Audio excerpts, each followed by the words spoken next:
Yo, what's up mga kabulol? So, it's me again, I'm back, Restop TV channel naman po. So, kumusta guys? Ulit, humingi ako ng paumanhin sa mga nag-aabang pala sa mga i-upload nating videos. Talaga lang, nagkaroon kami ng, parang nagra-rush kami ng mga gawain sa factory namin. So, kailangan namin tapusin. So, sa madaling salita, kahit gustuin ko mag-upload, gumawa ng video, mag-edit, talagang hindi na kaya ng powers natin. Siyempre, yung oras ko sa pamilya, tsaka alam nyo naman, OFW pagkatapos ng trabaho, ikaw pa magluluto, ikaw pa maglalaba. Sa mga nagdaang taong kasi medyo mahina gawa ng pandemic at saka talagang humina yung mga factory. Actually, marami rin mahina yung factory ngayon pero salamat sa taas kahit papaano nagiging busy yung company namin. So pag naging busy, bulo na naman syempre maganda yung overtime namin. So kaya medyo hindi tayo nakakapag-upload ngayon. Siyempre, ayoko namang gumawa ng basta-basta ng video, mag-edit ng ganun-ganun lang. So, gusto ko, yung may ma-share naman po ako sa inyo. Grabe, kahit na trick pa yung araw, guys, nakikita nyo, talagang malamig pa rin ang simoy ng hangin. So, ito, naglakad tayo, guys, despite sa nagpahinga tayo kanina, natulog tayo pagkatapos ng pamamalengke namin kaninang umaga ni Kenneth, natulog kami. At kakagising lang natin ito, naligo ako kakatapos ko lang maligo at naglinis ng banyo dahil every week yung rotation ng paglinis ng banyo namin. But well, anyway guys, kumusta? Na-miss ko po kayo. So again, shoutout sa lahat ng mga nagpapa-shoutout. Hindi ko na po kayo isa-isayin, alam nyo kung sino kayo. So gusto ko pong magpasalamat, hindi po ako magsasawang magsabi sa inyo yan. Madami o isa ang nanonood sa mga videos ko, hindi po nagmamatter sa akin yun. Ang importante, nakaka-relate po kayo. At syempre, kahit pa paano, nagiging dahilan, nagiging susi o tulay yung mga videos ko para ma-motivate ko kayo, ma-inspired sa mga ibinabahagi natin na katotohanan na dadanasin nyo, kakaharapin nyo pag nandito na kayo sa bansa South Korea. Patunayan ko na yan sa mga ibang mga kabulol natin na nandito na, sadya naman talagang napaka-blessed nila. At dahil dati pinapangarap lang nila, yung sinasabihan nila na walang mararating sa buhay, ngayon nasa South Korea na, tinutupad na yung pangarap nila. Kumbaga sa guhit, naguguhit na nila, unti-unti na nilang makukulayan yung mga pangarap po nila. So, kumusta guys? So, alam ko, tinatanong ng iba kung worth it pa bang mag-Korea ngayon. Dahil sa haba at dami ng mga nakapila, nag-aantay, nag-aabang sa selection ngayon, sa massive selection ngayon. At yung iba, na-resend yung suddenly, na-resend yung kanilang mga papers. And then yung iba naman na tawag dito, na-return, magkakaibang mga dahilan kung bakit nangyayari yon. Maraming mga viewers natin na nagtatanong sa akin regarding sa matters na yon. So lagi ko sinasabi sa kanila, mag-update sila kay DMW. Once na kasi na nagkaroon ng problema yung kanilang company na, halimbawa, na-hired na sila, na sa roster na, biglang na-return o na-resign yung mga papers po nila. So, ang may hawak na nun ng mga kailangan yung sagot na malaman, mga sagot na gusto nyo makakuha at malaman, magagaling yan kay DMW. Either sa documents po ninyo, yung passport ninyo, wrong spelling, o wrong background pictures, mga na-disqualified po. I mean yung mga nagkaroon ng problema sa kanilang mga papers. So, sa madaling salita, kailangan yung i-update kay DMW yan kasi siya lang ang makakapag bigay ng legit na update o sagot sa inyo. Hindi po nung kung sino-sino man, guys. So, ngayon, guys, ito pangkalahatan po for today's video. Another day, another vlog, another episode na naman po ang gagawin natin sa araw na to bilang isang OFW dito sa South Korea. Alam natin na maraming mga kababayan natin na gustong makarating dito. So, lagi ko sinasabi, hindi imposible kung gusto niyo makapunta po rito. Ang dami na ng mga Pinoy dito pero dapat alam niyo rin yung katotohanan na hindi lahat. Alam ko, ito, maraming mga OFW na nagbabago yung buhay. Kahit papano, 'di ba, yung pangarap nila na kakamit at natutupad nila, pero mas marami po ang hindi pinapalad o siniswerte. In short o madaling salita, maraming mga bigo o nabigo sa pag-abroad. Hindi lahat maalwan, hindi lahat maswerte at maganda yung kanilang naabutan at napasukan na trabaho. Kaya dapat maging ready po kayo. Alam nyo, ang down payment sa tagumpay, yung risk, yung pagsubok, yung sugal, di ba? Risk is a down payment of success. Yan po yung tunay talaga. Tayong mga Pilipino, di ba? Sabi nila, ang hirap daw napapamana, di ba? Ang yaman napapamana din. Hindi lang yung mayayaman na may papamana, pati na rin may hirap. Kumbaga, ang sinasabi sa English, story repeat itself. Kumbaga, yung mga nanay mo, yung magulang niya, kung ano sila noon, ganun din yung naging buhay nyo ngayon ng magulang mo, mga tatay, mga kapatid mo, kung ano yung buhay na meron yung mga magulang ng mga magulang natin. Minsan ang buhay, guys, 'di ba sabi nila, ang kamatis, isali mo sa mga bulok na kamatis. Kung halimbawa may 5 hindi sira na kamatis tapos ihahalo mo yung isang kamatis na sira. So lahat ng 5 kamatis na yun masisira din pagdating ng araw. So ganoon din po yun. Kung yung buhay mo gusto mong umasenso, tapos yung surroundings mo, yung paligid mo, ganun pa rin, wag kang umasang pagbabago. Ibig ko sabihin, ang mangyayari, magiging story repeat itself. Kasi kung naghahangad ka talaga ng pagbabago sa buhay mo, minsan nasa mga pinakikisamaan mo rin yan eh. 'Di ba? Kung yung topic laging pangarap, laging diskarte, laging plano sa buhay, yung goal nila, eventually magiging ganun ka rin. Yung comfort zone, kapatid, kabulol, kaibigan, o tol. Minsan kailangan din natin kasing i-explore, lumayo sa ating comfort zone. Ano ba yung comfort zone? Andiyan yung mga, 'di ba, mga malalapit nating kaibigan, kamag-anak, kakilala, magulang, kapatid, 'di ba? Yung mga family relatives natin, bulol na naman. So minsan kailangan din natin mag-sacrifice para may pagbabago sa buhay natin. Minsan natatakot tayo, pinapangunahan tayo ng takot eh. Subukan nating tulad ng mga ibang kagaya ko. Ako, shoutout pala sa mga kagaya kong, 'di ba? Ito yung pictures, ipapakita ko po sa inyo yung pictures ko. Hindi ko kinakaya kung anong buhay na meron ako noon kasama nung eldest son ko, yung panganay ng anak ko. Ayun yung itsura ko, guys. Sadya naman talagang nung nag-uumpisa kami ng asawa ko, wala akong nakitang o nakuhang suporta sa nanay ko, sa family ng asawa ko. Talagang pinabayaan nila kami noon. Grabe, as in, ilang taon din yun. Ni isang diaper, ni isang gatas ng anak ko, wala silang itinulong. Talagang ako ang tumayo, pinrovide ko. Minaliit nila ako noon. Lahat ng mga klaseng pagmamaliit, naramdaman ko, narinig ko. Lahat ng klaseng pagkabigo, yung struggle, talaga yung failure, stress, depression, dinanas na namin mag-asawa. Dumating ako sa puntong ang layo ng pinagtatrabahoan ko, tapos dumating ako sa puntong nangangarga ako sa gasoline station, 20 pesos po yung kinakarga kong gas. Dinanas ko yung nagtatrabaho ko merchandiser sa Pure Gold, sa Dao, sa Angeles. Alam niyo yun, during lunchtime, nagtatago ako. Ang mga kasama ko kumakain sa kantin, samantalang ako lumalabas. Ang pinakatanghalian ko doon yung fishball at saka sabaw ng buko, yung buko juice. Tapos pag tumutusok ako ng fishball, tinitignan ko yung mga kasama ko, baka biglang may lumabas kasi nagyayosa sila. Kasi nahihiya ako. Hindi ako kumakain ng lunch. Ang tanging afford lang ng pera ko noon, pambili ng 5 pisong fishball at saka 5 pisong buko juice. So, pag lumalabas sila, nagtatago pa ako noon para lang hindi nila ako makita. Grabe ang payat ko. Talagang binabudget ko yung pera ko noon.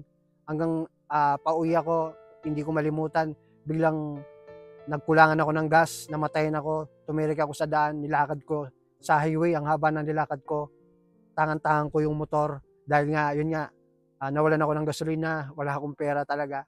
Nakiusap ako dun sa alin na uso pa nun yung nagtitinda ng mga gasolinahan, yung mga bote-bote.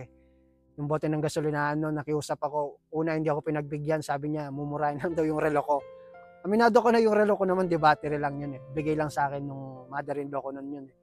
So isinangla ko, iniwan ko. Buti nagtiwala si ate sa akin nun, pinagbigyan niya ako. So umutang ako ng isang bote ng gasolina para lang makauwi. Pero sa kinabukasan binalikan ko rin naman at natubos ko yung relo. So bakit ko ba kinukwento to, guys? Alam nyo, maswerte yung mga tao talaga na may mga magulang, may mga buo, at saka ramdam yung pagmamahal ng kumpleto. Iba talaga. So ako, may pagmamalaki ko, simulat sa pool, tumayo na ako sa sarili kong paa. Nakarating ako dito sa abroad, wala akong hiningi kahit piso sa magulang ko. Nagpatulong man ako sa side ng asawa ko, pero binayaran ko yun dahil utang yun. Tumubo pa ng patong-patong. Kaya nakarating ako rito, talagang on my own sa sarili kong paa. Kaya naman kahit papano, siguro talagang ito talaga yung plano sa akin ng nasa taas. Kasi kung hindi ko mararanasan yung ganun, di ba? At yung anak ko, yan yung panganay sa picture ngayon. Napaparal ko na ng kolehiyo sa gusto niyang eskwelahan. Dumating din sa puntong yung kaibigan ko, kakilala ko sa amin nun. Magbibinyag yung anak ko, guys ha. So, lumapit ako sa kanya, kukuhanin ko sana siyang ninong. Nung dumating yung araw na yon, nakita ko siya, sinempuan ko. Hindi ko pa nasasabi yung gusto ko sabihin. Sinabi ko lang na, ganito pangalan, hindi ko na po babanggitin. May gagawin ka bukas, sabi ko. Hindi ko pa nasasabi yung gusto ko sabihin. Inunahan na niya ako, sabi niya. Kahit nagsasalita ka, sabi niya, huwag mo nang ituloy. Wala akong pera. ibigay mo na lang sa iba. Alam niyo yun, ang sakit-sakit bilang ama na tinanggihan yung anak mo. Yung bang parang hindi naman pera yung habol ko doon eh. Ang akin lang, gusto kong maging official yung pagkakaibigan namin na maging kumpare kami. Pero hindi naman pala ganun yung intention niya para sa akin, yung tingin niya sa akin napakababa. Hindi ko pa nasasabi yung gusto ko sabihin, inunahan niya ako. Ngayon, yan, yung anak kong tinanggihan niya, minaliit nila, ang baba ng tingin nila sa amin nun. Malapit na siyang gumraduate ng marine engineer. 1 taon na lang ang bubunuin niya, may marine engineer na ako. Napaaral ko siya hanggang kolehiyo. So, di ba, nakaka-proud sa sarili ko. Kaya sa tuwing naalala ko yun, napapayak ako. Kaya kayo guys, alam nyo, walang imposible sa mundo. Kaya nyong gawin o masigitan yung ginawa ko. Kung sakaling may mga taong mga uhusgahan ako, sisiraan ako, karapatan nila yun kasi yun yung sariling opinion nila. Medyo nagiging emotional lang ako. Kung makita lang ninyo kung may ilalarawan o may isa sa TV yung buhay ko sa magpakailanman, talagang ang daming dramang nangyari sa buhay ko. Pero ngayon, narito ako sa South Korea. Dati pangarap ko lang makarating dito. Lagi kong pinagdadasal. Makapunta lang ako sa isang bansa na sumasahod ako ng malaki kahit anong trabaho gagawin ko. Nagtagal ako. Almost 13 years na ako rito. Magka 13 years na ako this June. Nakayanan ko, nakapag-survive ako. Despite sa hirap ng trabaho, lagi kong nirereklamo yung company ko, lagi kong nirereklamo yung sadyang lim ko. Bukod sa hirap ng trabaho, ang daming kaltas. Ang daming mga trials, struggle at stress na pinagdaanan ko rito. Hindi na mabilang yun. Hindi na mabilang ang dami kong silent battles. Pero andito pa rin ako. Dahil ito yung kagustuhan siguro sa akin na nasa taas. Alam niyo yun? Tsaka siguro, dito ako dinala ng nasa taas. Dahil may plano siya sa akin. At ganun man na nangyari guys, alam nyo, isa lang napagtanto ko. Gusto ko magpasalamat sa taong mga minalita ko nung araw na yon. Hindi nila inaasahan na magbabago ganito yung buhay ko. Yung mga taong hindi pa ako lumalapit sa kanila, tinatanggihan na nila ako. Pero ni minsan hindi ako nagmakaawa sa kanila. Hindi ko sila inobliga. Sadyang tinayo ko yung pamilya ko, tinaguyod ko yung pamilya ko. Kaya naman siguro nakarating ako rito. Gusto ko magpasalamat sa kanila dahil pag dumadating yung point ng buhay ko na gusto ko nang bumitaw noon, umiiyak ako sa asawa ko, gusto ko nang umuwi. Lalabas ko lahat yun sa kanya. Alam niya yun. Pero lahat ng yun pala, pag naiisip ko yung mga pagmamaliit nila sa akin, yung inisip ko yung pinagdaanan ko, tumatatag ako at lumalakas yung loob ko. Dahil mas mahirap ang sitwasyon ko kung mamalitin ako ng mga taong minaliit na ako dati. Gusto ko magpasalamat sa kanila. Kaya minsan, guys, alam niyo kung bakit ko ibinahagi itong ganito. Minsan, alam natin, pag dumadating tayo, bulol talaga, pag dumadating tayo sa point na akala natin tayo na yung may pinakamalaking problema sa mundo. Akala natin tayo lang ang pinag-iwanan. Akala natin napakamalas natin. Akala natin wala na tayong magagawa, mararating, wala na tayong mapapatunayan sa sarili natin o sa ibang tao.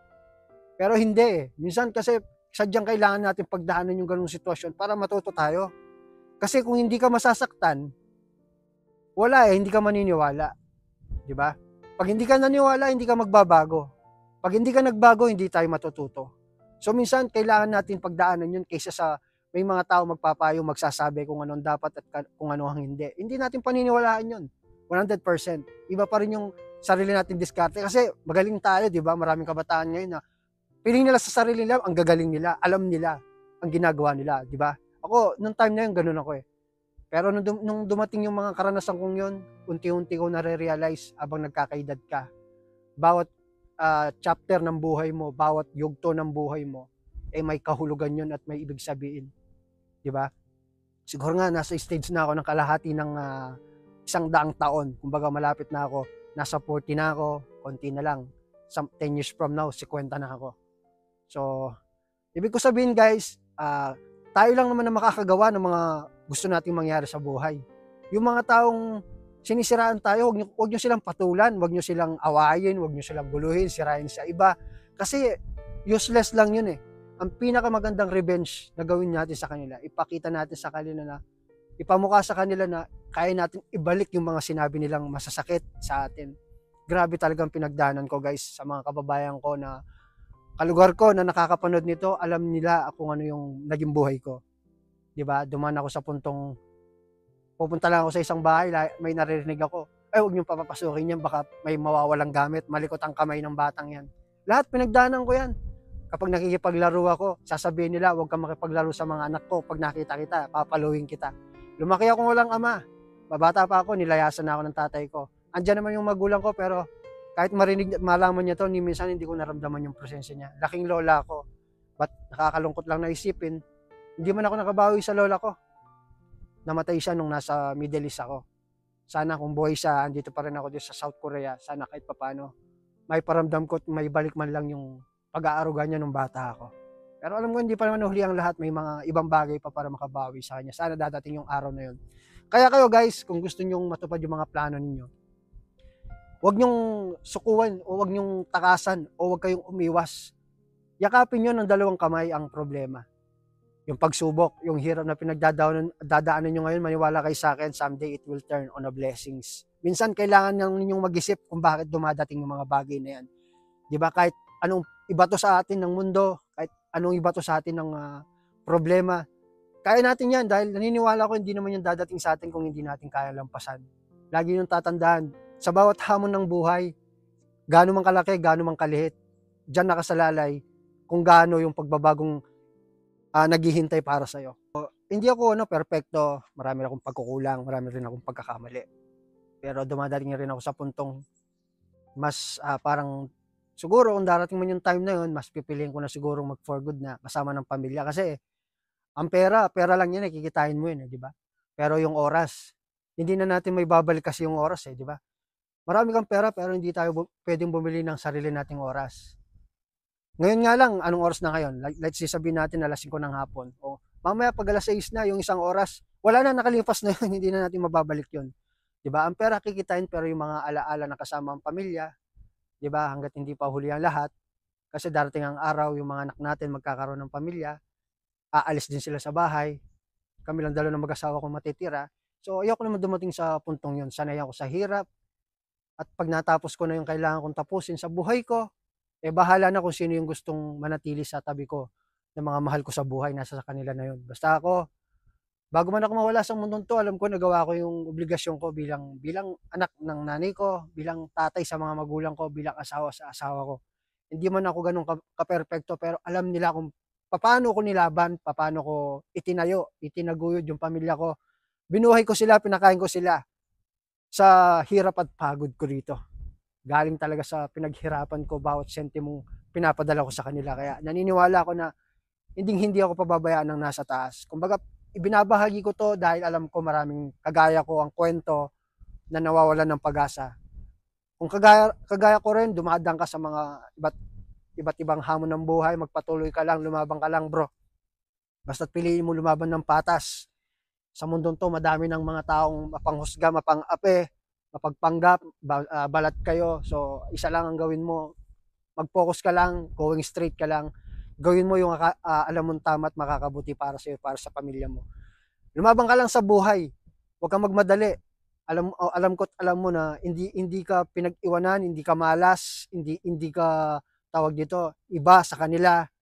Kung sila na kaya mo rin yan. Marahil nauna lang sila, may tamang oras para sa lahat ng bagay. At yun ang hindi natin alam kung kailan darating, pero pag dumating yung araw na yun, isa lang sigurado ako, dapat ready ka na. At alam kong ready ka na, kaya dadating yung oras mo. So yan lang guys, ang may babahagi ko po sa inyo. So huwag kayong matakot sumugal sa buhay. Sabi ko nga kanina, risk is the down payment of success. Kaya huwag niyong takasan yon. So eto, South Korea, naghihintay sa inyo. Magtiyaga lang kayo. Kung hindi man kayo palarin, basta kung ano yung maunang dumating sa harapan nyo na oportunidad, i-grab nyo na. Minsan kasi hindi natin alam, hindi pala ito para sa atin. Diba? Kumbaga, binubuhos natin yung atensyon natin sa isang bagay na nakakaligtaan at nalalagpasan tayo ng ibang pagkakataon. Na kung tatapusin natin yung kontrata natin sa ibang bansa, baka nakatapos tayo ng isang kontrata sa kakahintay dito sa South Korea. Hanggat bata ka pa, may edad ka, marami pang chance para makarating ka rito. So, alalahanin mo, iba pa rin yung sumasahod ka kahit maliit lang kaysa sa naghihintay ka, nanghihingi lang ng pera sa mga magulang mo na asa ka sa iba. Mas maganda ng tignan nyo at pakinggan kahit maliit ang sahod, at least kumikita ka kaysa sa nang hihingi ka. So, gets nyo kung ano yung ibig sabihin, guys? So, shoutout sa lahat, guys. Maraming salamat sa patuloy tumatangkilik. So, ganito na lang siguro yung video, guys. Mag-iisip na naman ako, mag-comment kayo dito kung anong pwede nating may content. Nauubusan na rin ako, guys. So, again, maraming salamat sa mga nanonood sa videos ko. So, see you again on my next video, guys. Salamat sa ilang minuto. Dito ko natatapusin ang aking kwento. Annyeonghaseyo, guys. Ingat.